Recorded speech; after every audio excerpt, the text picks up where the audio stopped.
Yeah. Time is it? I always tell you time, don't I?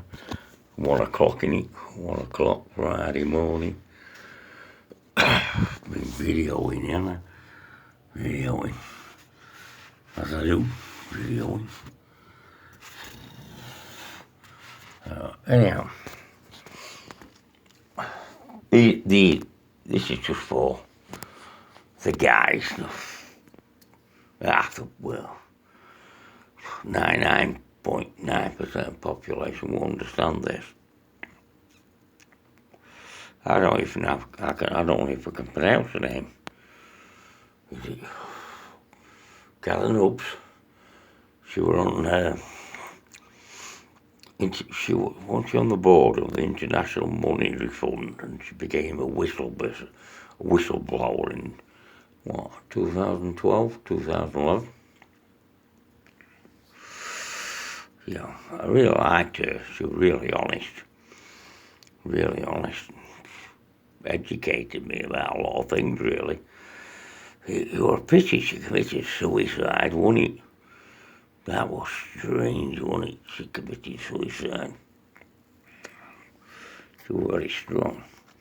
I'm not going to play you all this, but I'm hoping to focus it, so I'm going to try and turn it round. God knows. If I can do it. God knows. I don't know if I can do it. Oh, can I do it? Can I get it on there? What's it look like? I ain't got a clue.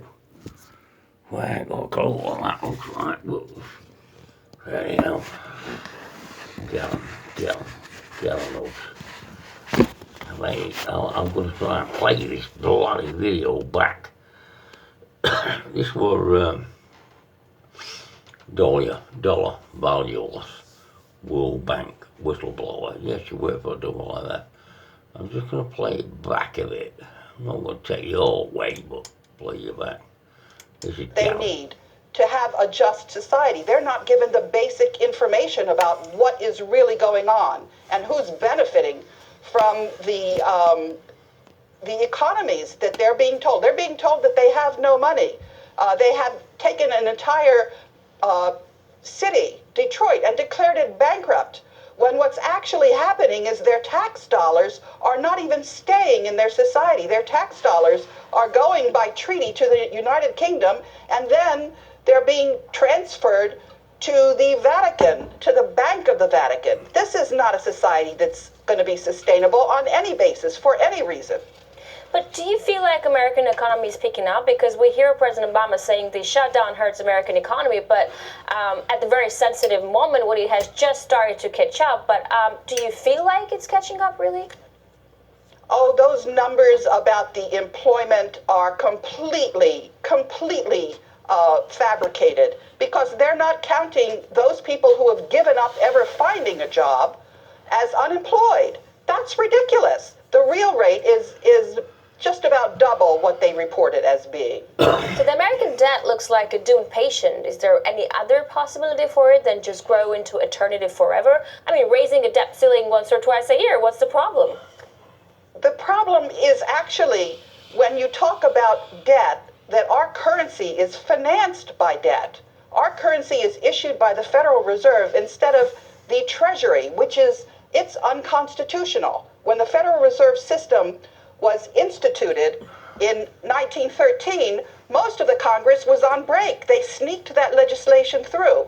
So the debt is there simply for those bankers to put an interest on it and have it grow and compound every year. The debt is a fabrication. It's probably should be repudiated, but it can't be repudiated until you've looked at all of the implications. But do you think it's going to go on and on forever?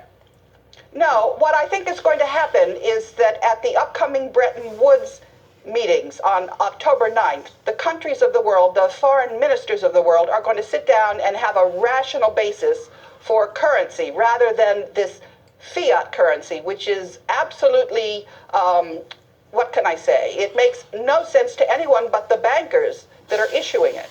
So when you look at the concept of the debt, it's much more than just borrowing money, right? It makes you controllable. For example, in the case of the US, who controls it? You mean the big corporations or countries like China and Japan who control large chunks of the debt?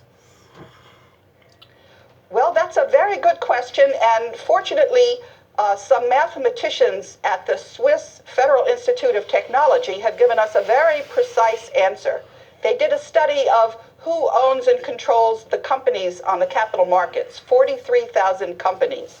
And they found out that there's a secret super entity, they call it, that owns 60% of the earnings every year and 40% of the assets. They did this. I'm going to stop that there because if I get too much of it, you might not take it all in at once. This is Karen Nuts. Don't forget, right, she worked for the International Monetary Fund. Lovely lady, lovely. I can't believe she committed suicide. That was an interview from, what was it? October the 8th, 2013, you know. Karen, educational woman. Look it up. Unfortunately, she committed carrying, and that's another story. I'll get round to that another day. But remember, because it's everything what I've always told you. God bless you all. Take care. Look after yourself. Don't believe the shit they're giving you. Hey, think about it. Open your mind. Be aware. Look after you and your family. Fuck the rest of them. Bye.